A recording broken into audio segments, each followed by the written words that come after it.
Hi, my name is Joshua Keller, and though I walk through the valley of the shadow of death, He is with me.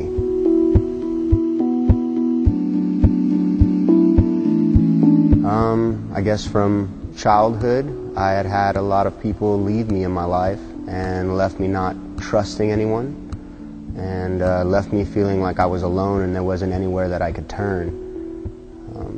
And then as I grew older, I found that comfort in drugs and alcohol, and followed that path in my life for about 13 to 14 years. Hi, my name's Jessie Keller, and though I walk through the valley of the shadow of death, He is with me.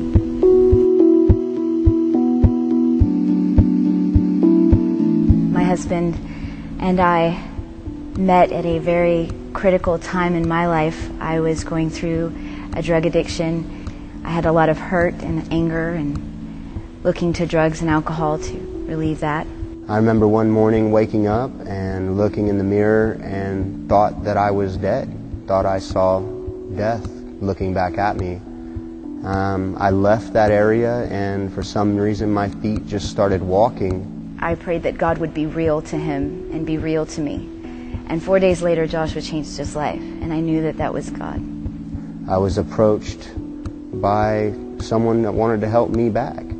I received a ticket to a treatment center, was fed, and my journey started at that moment. And I knew right then that I had to be grateful to God for that to happen. Ever since then, things started to fall into place, and He started to show up in our life, and there was no denying it. I remember we'd gone to the movies before on Sunday and seen a real-life fellowship there and thought, you know, what kind of a church happens in a movie theater? But we gave it a shot and been coming ever since. I had hesitated to sign up for baptism. He leaned over to me after I prayed and asked God to give me a sign of whether or not this was the right time. And He said, "Are you going to sign up?" So I did. And on about a week later, John Warren called and reminded me that it was April 20th. April 20th is National Cannabis Day, much celebrated in my previous lifestyle as a National Smokeout Day. Although I didn't do that anymore, a lot of my lifestyle still mirrored that image. And I wanted God to give me the new image that He had given my husband. And on April 20th, when I was baptized, God washed away the old me and began to renew in me a clean heart. At least I thought so.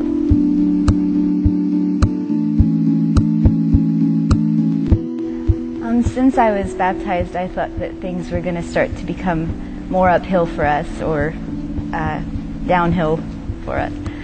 We thought we were out of the valley, and it had only just begun.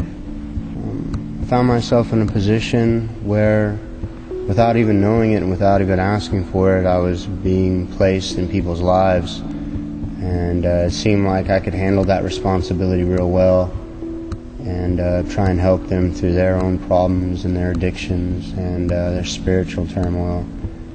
And for a while that seemed to compensate for the turmoil I had at home. It seemed like I was two different people. His inability to understand how to express himself, he began to embrace his fears and use words to hurt me, to make me feel inferior as well. And so I began to believe these things for the first time in years. Even though I had been through what I thought was a valley, I was now at the very bottom. I felt like I was holding on to try and make our marriage work out of my own strength. And someone told me it's better to come from a broken home than to live in one. So I decided that we were going to need to separate to get divorced. I had gotten the number of a lawyer. And it was the same day that I received the card from this gentleman. I went home and my husband said, "How do we get past these things? How do we make this work?" And I thought, not now. Now you can't. Now I've made up my mind. I wanted him to fix me. I wanted him to negate those things that were being said. I wanted wanted him to give me that affirmation. But it was when we both surrendered our hearts, our broken hearts, to the Lord together, and said that we just wanted to do what was right by our family and by His will. And I think that was the catalyst, was that we really both sincerely wanted His will for our life. And it was then that He fixed us, that He mended our broken hearts and enabled us to see each other from the other's perspective and embrace those faults and embrace those fears. And that's one of the reasons why we like Real Life Fellowship, because we can tell our real story. We don't have to be plastic, cookie cutout Christians with a perfect life. We've experienced real life. And it's through a lot of the support and friendships that we've established here that we've been able to get through this valley. I'm Jessie Keller. I'm Joshua Keller. Even though I walk through the valley of the shadow of death, He is with me.